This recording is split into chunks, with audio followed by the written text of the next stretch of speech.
तो main verb के बारे में हम लोग पढ़ लिए हैं। मेन वर्ब होता है, ये लिमिटलेस होता है, जितने भी एक्शन होते हैं, टाइम को शो करते हैं, फीलिंग को शो करते हैं, वो सारे वर्ब क्या कहलाएंगे, आपके मेन वर्ब कहलाएंगे। ठीक, इसी को प्रिंसिपल वर्ब कहते हैं, फुल वर्ब कहते हैं और लेक्सिकल वर्ब भी कहते हैं। मेन वर्ब दो टाइप का होता है, एक फाइनाइट वर्ब होता है, एक नॉन फाइनाइट वर्ब होता है।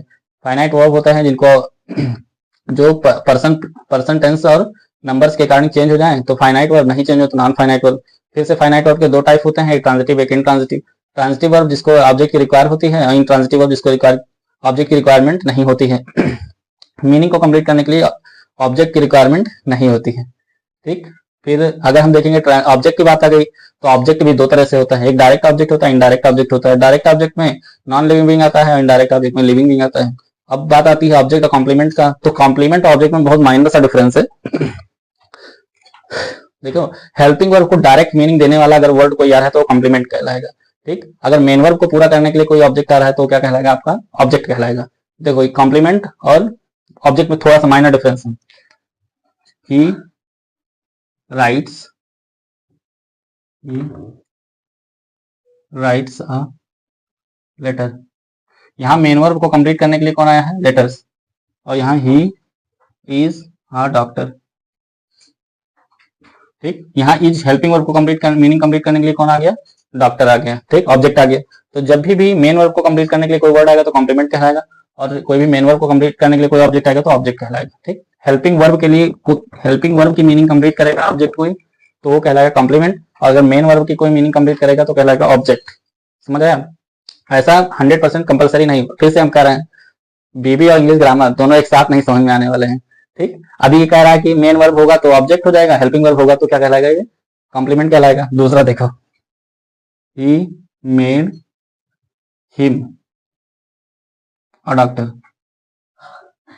ठीक, यहाँ पे फिर से कंफ्यूजन बढ़ेगा। देखो, ही मेड सेकंड फॉर्म आ गया, अब मेड की ही मीनिंग पूरा कर रहा है, वो बनाया तो क्या बनाया, डॉक्टर बनाया ना, तो यहाँ ये ऑब्जेक्ट हो जाएगा, ये क्या हो जाएगा, कॉम्प्लीमेंट हो जाएगा। समझ में आया? ये दोनों बहुत टफ है। ठीक, लेकिन आई होप आपको ऑब्जेक्ट और कॉम्प्लीमेंट के बारे में कुछ समझ में आया होगा, लेकिन उसके बारे में हम नहीं बता पाएंगे। ये ऑब्जेक्ट है, ये क्या है, कॉम्प्लीमेंट। इसकी मीनिंग कंप्लीट करने के लिए डॉक्टर आया है। ठीक, आइए देखते हैं, यहाँ लिख भी लो, ये है ऑब्जेक्ट और ये है कॉम्प्लीमेंट, और ये क्या होगा, कॉम्प्लीमेंट, ये क्या हो जाएगा, ऑब्जेक्ट। ठीक, समझ आया? आइए देखते हैं हम लोग एक्सिलरी वर्ब के बारे में जो हम पढ़ाना चाह रहे थे।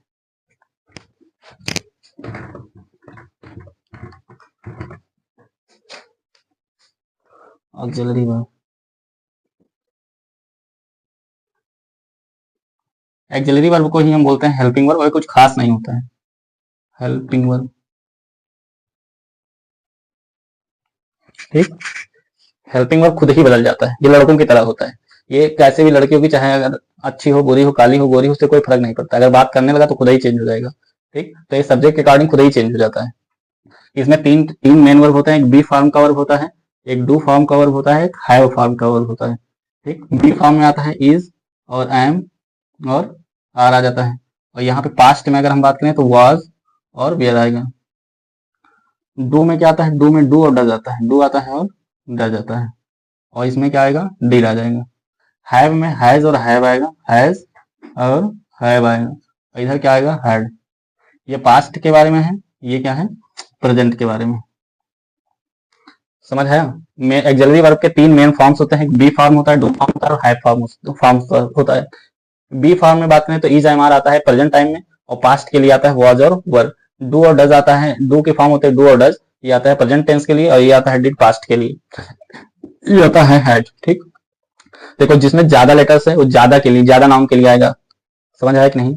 ज्यादा लेटर्स का मतलब होता है प्लूरल, ज्यादा नाउन का मतलब क्या होता है, प्लूरल होता है। अगर प्लूरल सब्जेक्ट है तो ज्यादा लेटर वाला हेल्पिंग वर्ब आएगा, अगर कम सब्जेक्ट है तो सिंगुलर या कम वर्ड अल्फाबेट वाले वर्ब आएंगे। देखो जैसे हैज है, सिंगुलर के लिए यूज होता है, हैव प्लूरल के लिए, इज सिंगुलर के लिए और आर प्लूरल के लिए। फिर से लफड़ा कर लिया।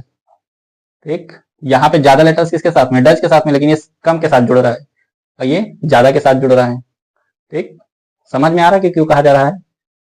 पत्नी और इंग्लिश ग्रामर दोनों नहीं समझ में आएगा। चलिए ये होते हैं मेन एक्सिलरी वर्ब होते हैं, टेंस का ही एक पार्ट होता है। जब टेंस पढ़ेंगे तो आपको समझ आएगा को इज कहाँ यूज करना है, आर कहाँ, एम कहाँ, डू कहाँ, डस कहाँ, डिड कहाँ यूज करना है। ठीक, क्लास 10th के लिए भी ये मोस्ट इंपॉर्टेंट है। और क्लास 10th का जो पीआईक्यूज होगा वर्ब से रिलेटेड, वो सारे क्वेश्चन हम आपको करवा देंगे। खाली PIQ question related to question करवाएंगे क्लास 10